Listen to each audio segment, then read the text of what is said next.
Ігорю, добрий день. Здравствуйте. Ми знаємо, що ви займаєтесь консалтингом. І як ви взагалі до цього прийшли? Ну, как пришел? Когда смотришь на рынок, видишь непрофессионализм, слезы накатываются. Ось людина вирішила відкрити ресторан.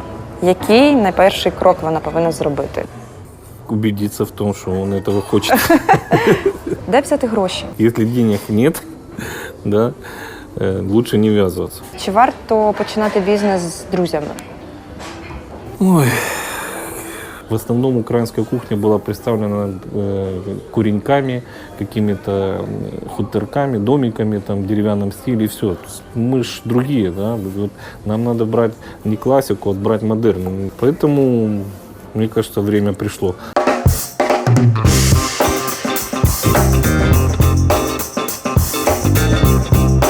Усім привіт! Мене звати Валерія і з вами «Ви ресторатор». Сьогодні у нас в гостях президент Асоціації шеф-кухарів України, засновник та викладач кулінарної академії Ігор Брагін. І тема нашої зустрічі – як відкрити ресторан «Історія з перших вуст». Ігорю, добрий день. Здравствуйте. Для початку розкажіть, будь ласка, чим ви займаєтесь зараз, і в тому числі в рамках асоціації та кулінарної академії. Ну, в основном кушать готовим, да? Но так, я, как вы сказали, возглавляю Ассоциацию шеф-поваров Украины.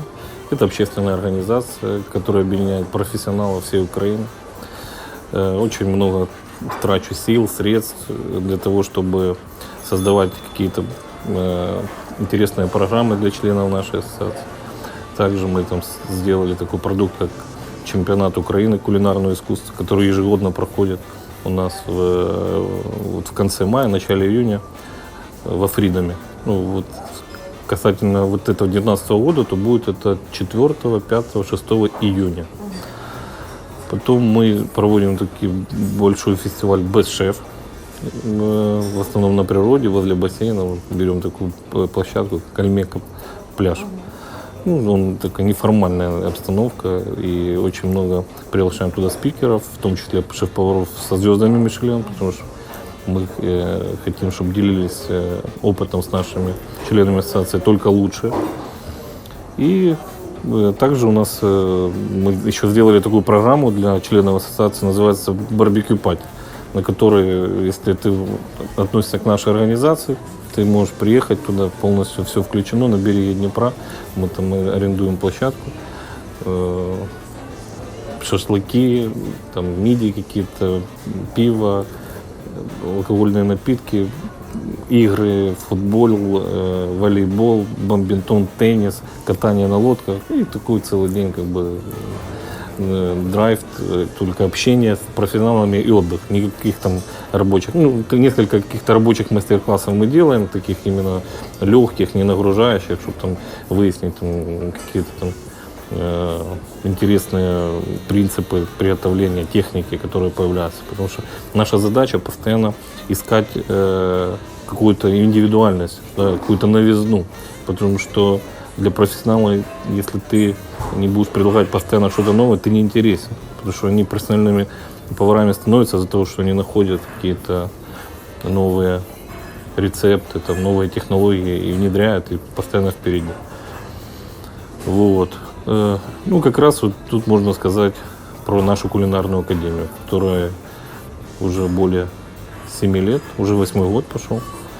И в основном мы там обучаем такому интенсивному курсу, да, у нас нету пока обучения для повара первого уровня, это, да, там, начального базового уровня. То есть, мы такую сделали программу двухнедельную, где очень много там новых техник с практическими преданиями, с теоретическими заданиями, с уроками органической химии, потому что я считаю, что в настоящее время, да, ты, если не понимаешь, да, хотя бы базовой химии, то тебе тяжело работать на профессиональной кухне. Тобто це не для новачків кулінарна академія? Ну, как сказать для новичков? Приходят все, в основном 80% это профессионалы. Это шеф-повара с регионов, с Киева, там, со столицы, сушефы, повара просто, да, люди, которые там курсы закончили, какие-то там кулинарные, приходят дальше учиться. И есть люди, приходят, которые хотят переквалифицироваться. То есть они никогда не занимались профессиональной кухней, не были на производстве, реальном ресторане. То есть они получают очень... Конечно, это для их, как бы, так сказать, сознания очень тяжело, да, потому что мы перескакиваем очень много ступеней, которые обязательно нужно пройти. Но как бы горизонт их познания расширяется очень. И глубина этого всего просто... Они там закипают. Но закипают, если честно, все. А те, которые не понимают, еще больше. Ну, во всяком случае, мы ж, в общем-то, там, понятно, что там, наша школа основана, в принципе, на практических каких-то действиях. Потому что кулинарии без практики научить невозможно. Теоретическими знаниями ты не обучишь. Это все происходит, но мы, ну, как бы не даем каких-то там... Да, рецепты это важны, но это не лежит в основу, да, нашей философии. Потому что наша философия Академии — это понять, что такое кухня. Да? Это философия самой кухни. Вы должны понимать, вот есть река, да, вот здесь лодка, вот весло, вот мы показываем, как туда нужно сесть, куда надо гребсти, чтобы отправиться на тот берег. Вот что мы хотим передать. А у вас є власна філософія? Ви можете її якось... Я ее выразил. Властная философия моя по жизни такая, знаете, вот это Михаил Васильевич Грусуляк мне такую идею добавил, и я, ну, как бы сказал, и я, оказывается, внутри это всегда держал, просто это обозначил, что вот есть философия, она очень простая, да, все, что ты делаешь в жизни, да, будет расцениваться твоими гостями, клиентами, партнерами только тремя вариантами. Первый вариант это будет ожидание, которое как бы прогнозирование, да. Потом второй вариант это ожидание более приниженное того, что вы делаете, да, и ожидание превышенное. И философия очень простая. Делает то, чтобы человек всегда получал превышенные ожидания, и это и есть успех. Вот и все.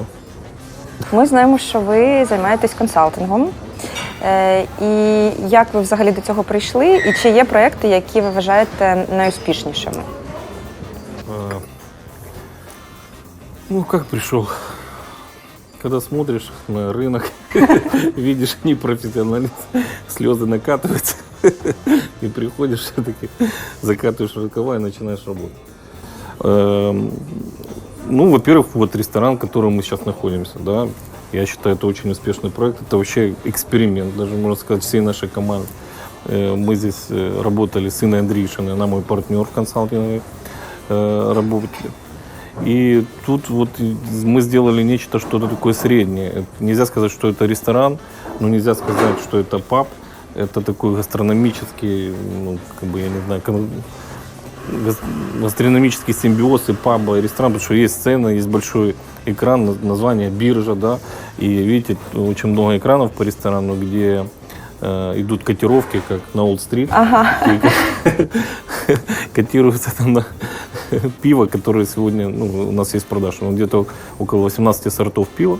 И ты, закачав приложение, можешь с приложения на телефоне заказывать. Но надо быть осторожным, потому что как цены обваливаются, да, на какой-то сорт пива, и так могут и подняться. Тут вот кухня, если вы видите, вся полностью открытая. Ну, честно говоря, я больше никогда не делал. Мы часто делаем проекты с открытыми кухнями, но они какой-то, знаешь, частичного характера. То есть основное производство спрятано за кулисой, и как бы гость не видит ресторан. А здесь, ну, другой кухни просто нет. Вот это все, что вы видите, посмотрите, так оно и есть.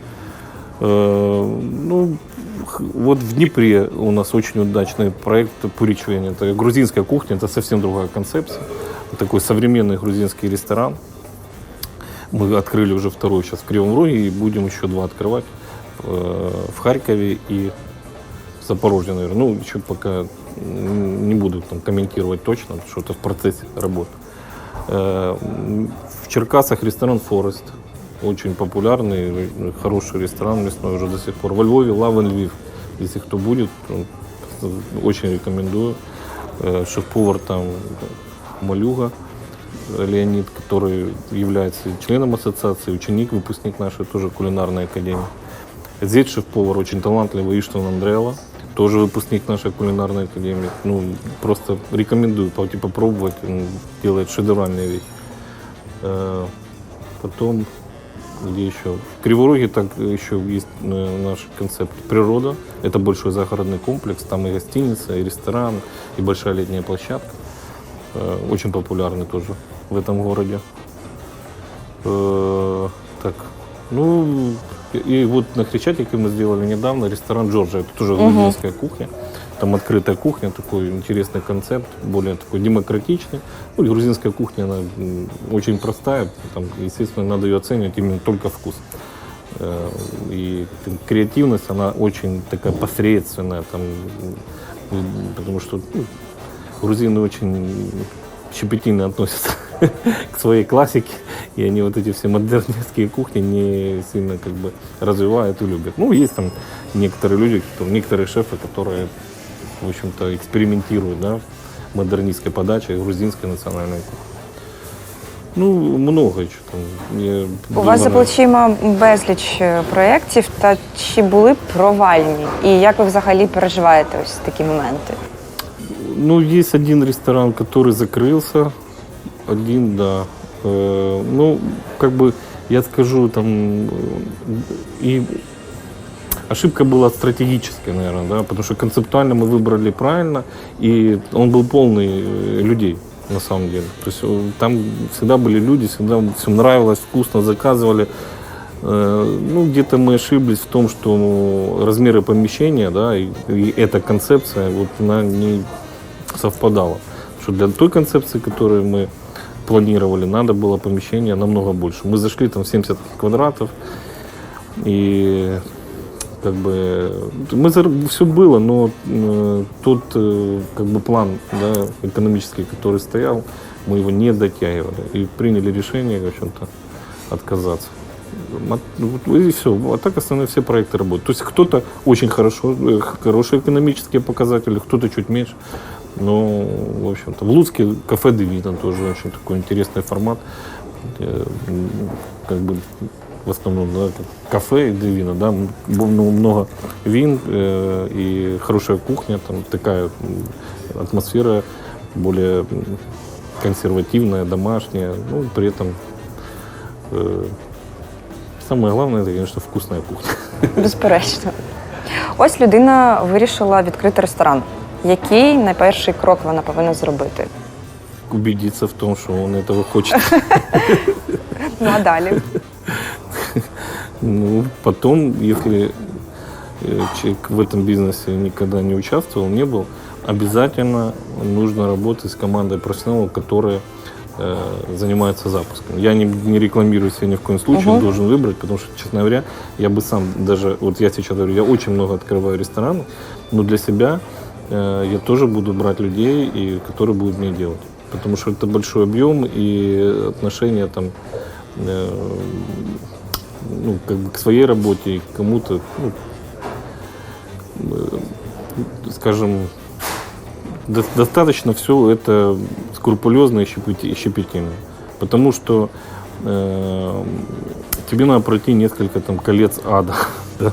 Сначала надо определиться с географией месторасположения, да, понять, проанализировать вообще потенциал региона, да, какой экономический, что за люди, в какие заведения они ходят, сколько они готовы платить, что они привыкли есть. Надо всегда учитывать, для кого ты готовишь, да, чтобы потом понимать, будет это продаваться или нет. И прежде чем там выбрать, ну, скажем, подобрать концепцию, надо сделать вот большое количество анализов. Тоже постоять, посчитать, сколько людей проходит, какая проходимость. Ну, это, в общем, такая рутинная работа. И после этого, когда мы собираем всю информацию, да, по всем этим направлениям, мы потом принимаем решение, какая здесь концепция была бы экономически выгодна. Мы ни в коем случае не тиражируем концепцию. Вот мы там берем, копировать, ставить, хотя было бы это просто, и это легче и хорошо, потому что у тебя отработанный вариант. Но мы понимаем, что в каждом регионе, поскольку мы везде там, да, ездим, И открывая новое заведение, мы всегда учитываем рынок, который уже сформировался в этом городе. И потихонечку мы там не переоцениваем свои возможности, мы заходим согласно всех рыночных правил, да, там, цена, предложение, ну и, как я говорил, мы учитываем мою философию. Зараз існує багато різноманітних освітніх заходів, починаючи з маленьких якихось мастер-класів, закінчуючи великими професійними івентами. Чи слід їх відвідувати, якщо ресторатор, початківець, може просто звернутися до консультантів, які йому під ключ зроблять повністю всю стратегію, концепцію і віддадуть вже готовий заклад? Ну, учиться, как говорил Ленин, учиться, еще раз учиться, век живи, век учиться, дураком помрешь. Поэтому я тоже постоянно учусь, нужно тоже учиться, получать информацию, но если вы, как я говорил, не занимались никогда в ресторанной деятельности, обязательно, да, надо взять команду, которая вам под ключ откроет. Но что такое команда, которая этот ключ подкроет? Она открыла и передала уже проект готовый. Вот смотрите, все работает, все хорошо, люди ходят, сидят, деньги тратят, и, пожалуйста, управляйте дальше. И хватит ли вам таланта и мудрости это все довести до логичного конца? Потому что очень тяжело, особенно молодым рестораторам, им постоянно кто-то приходит, там, рассказывает, где хорошо. И ресторан — это такой тонкий бизнес, что вот если на взлете он не набрал высоту, как самолет, знаете, там вообще 90%, 99% авиакатастроф идут при взлете и при перепосадке. Когда уже набирает самолет высоту, там вообще 1% никогда не бывает. Он все хорошо летит. Потому что это большие нагрузки. Точно так же большие нагрузки в новом заведении. Когда ты открываешь персонал, да, это вообще проблема для Украины. Квалифицированный — это двойная проблема. И плюс даже квалифицированный — это новое заведение. Люди получают новую информацию. Да, мы проводим массу обучающих перед открытием. Мы там месяц сидим, все это тренируем, отшлифовываем, ходим там, варим, пробуем, потом обслуживаем друг друга, меняемся. Там разного рода идут обучающие программы.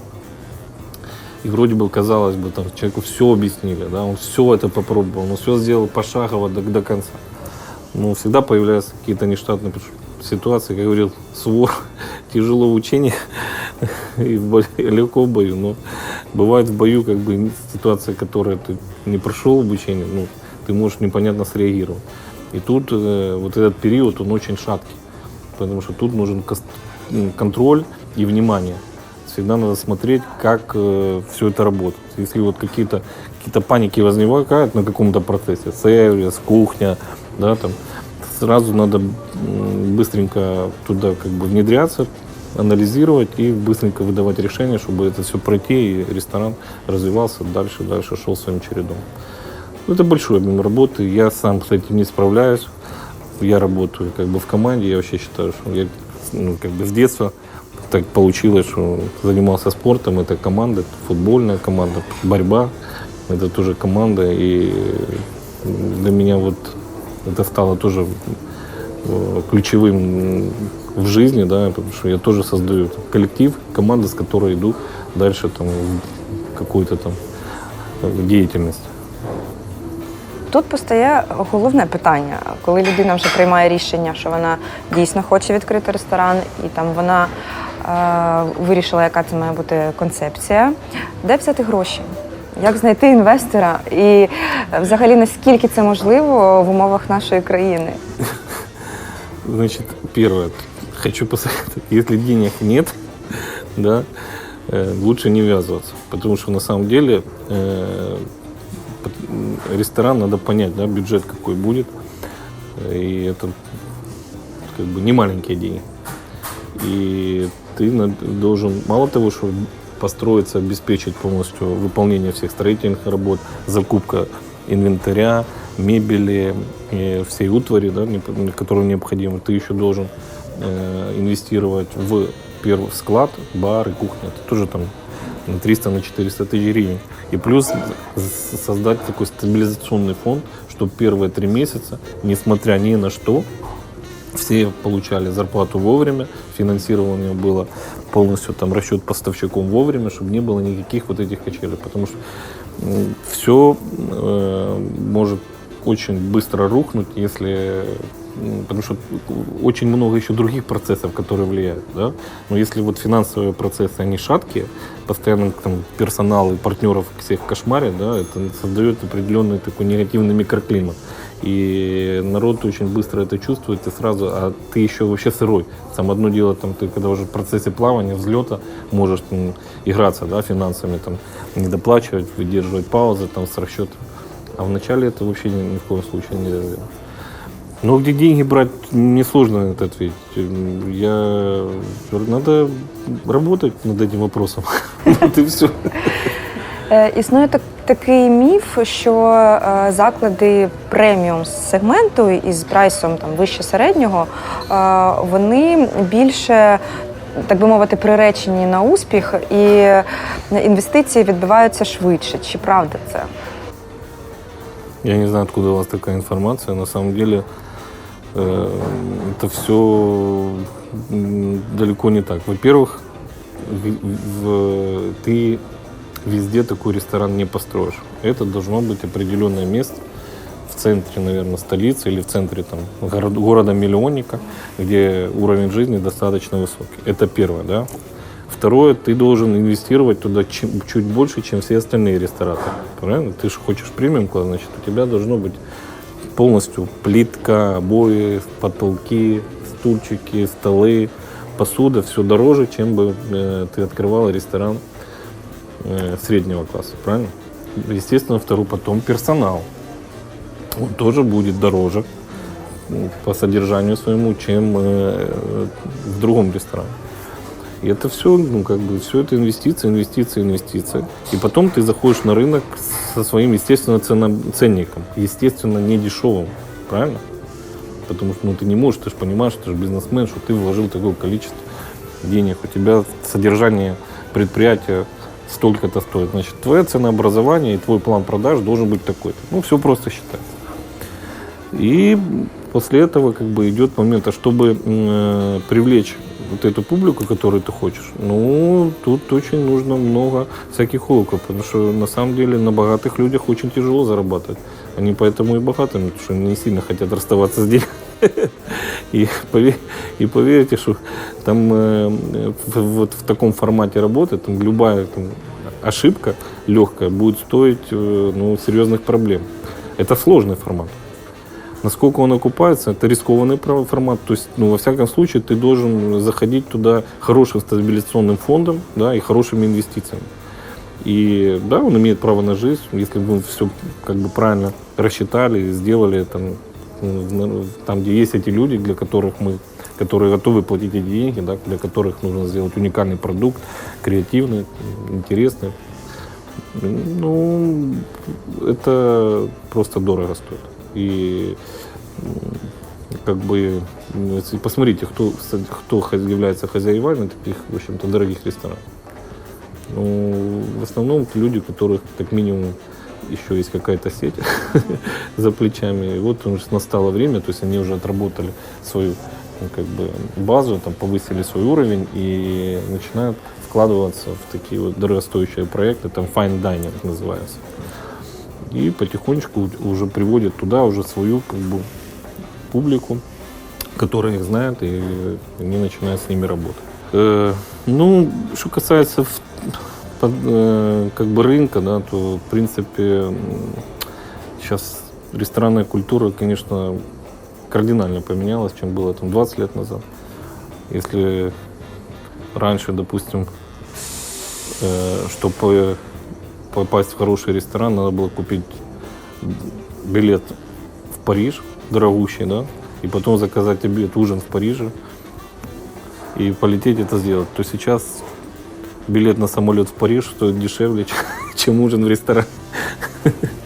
И если вы видите, как раньше все-таки рестораны это больше было такое культовое место, где девушки ходили в таких вечерних платьях, мужчины там в костюмах.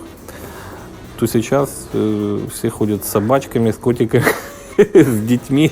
И это больше, знаете, такая как бы столовая повышенного комфорта, потому что культ еды начинается. Как бы, и это становится популярно. Вот рестораны средний плюс, они больше набирают популярности, чем рестораны fine dining. В принципі, це так.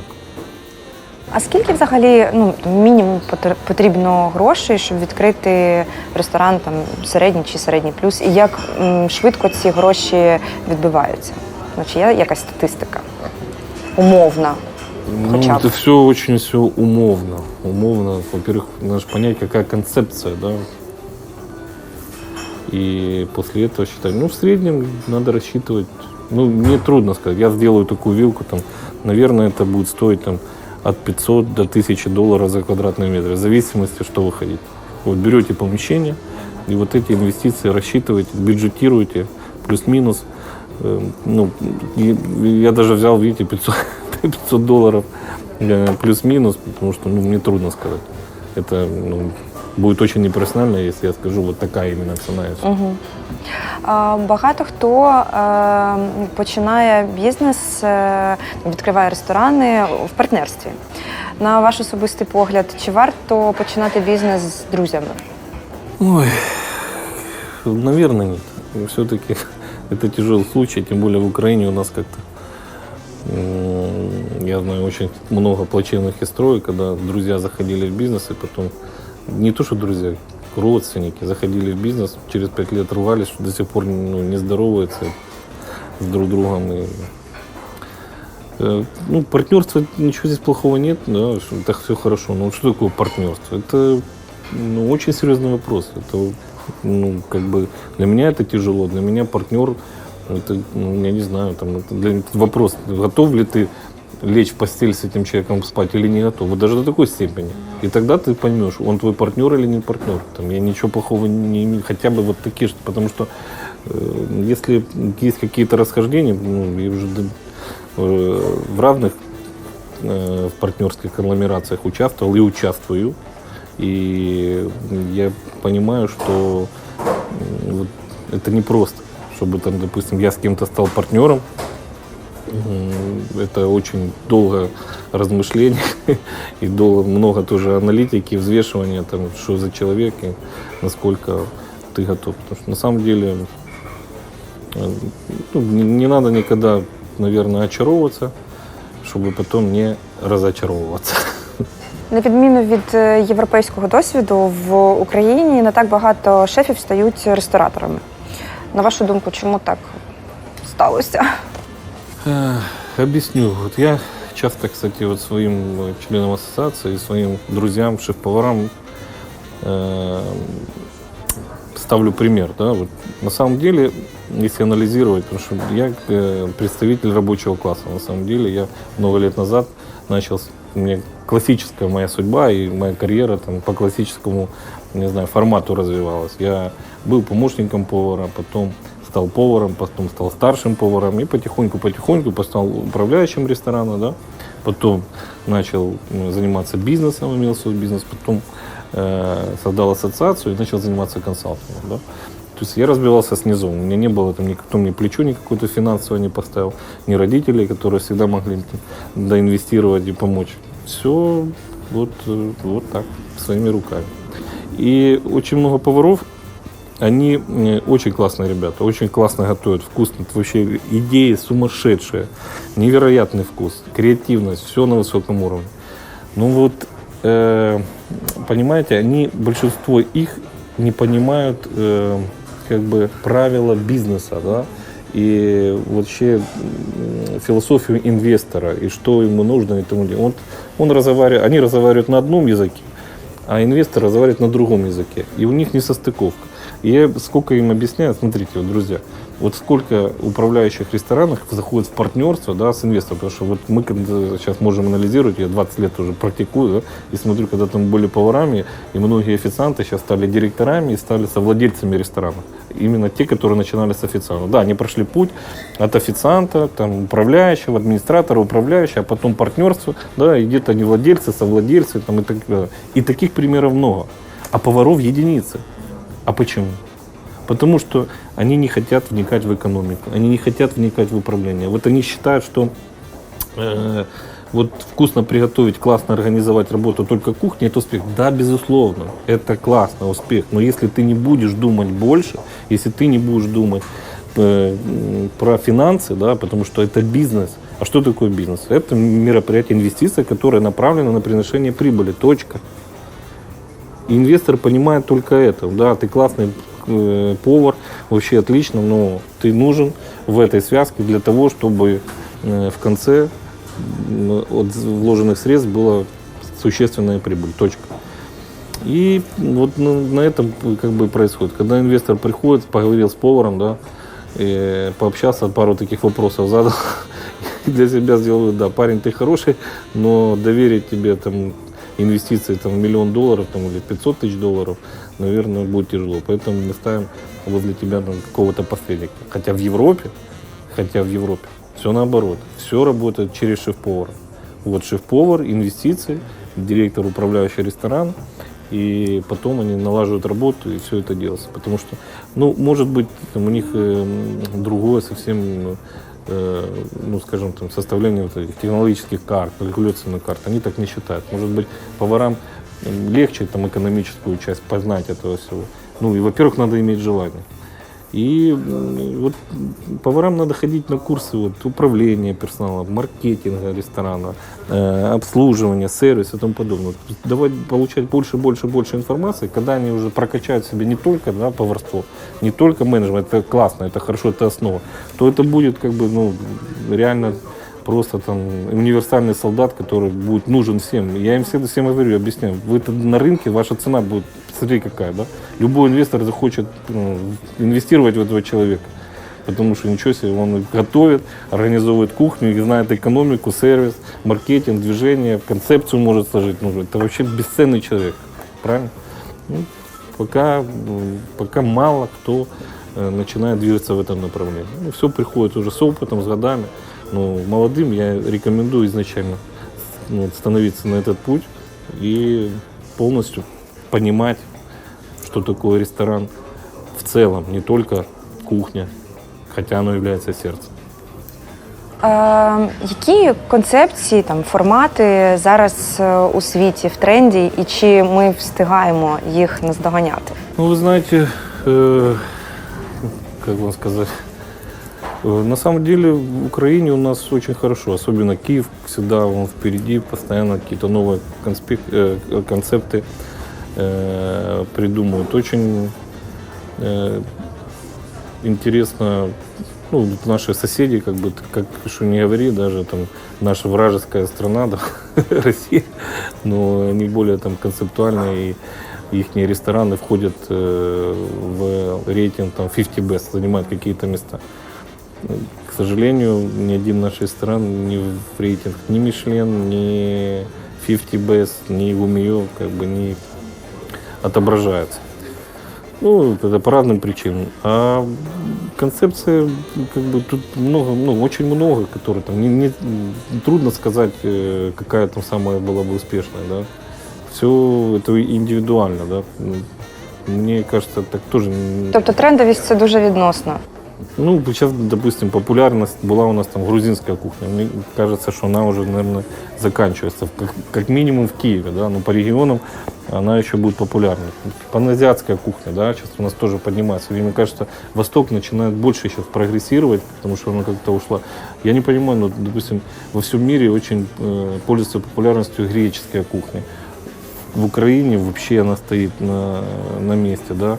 Итальянская, мне кажется, Италия навсегда на уровне. Ну, если ты как бы относишься к продукту, да, в первую очередь, качественно и берешь там то, что надо, потому что большинство открывает псевдо, да, и как бы это чувствуется, и народ не перестает туда ходить. Потому что сейчас уже как бы не те времена, ты можешь в Италию съездить на выходные и можешь сравнить, да, что такое Италия, что такое как бы Италия в Украине. Ну, и всяких смешанных концепций, там, бургеры, там, тоже тренд, мне кажется, он уже так бургерные оседает. Вот сейчас я не знаю, там восточная и израильская кухня. Да, она как-то пошла, но опять-таки в таких городах миллионниках, да, где много продвинутой публики, где люди это понимают, люди там следят за здоровым питанием, потому что это больше кухня там все-таки веганская. Вот.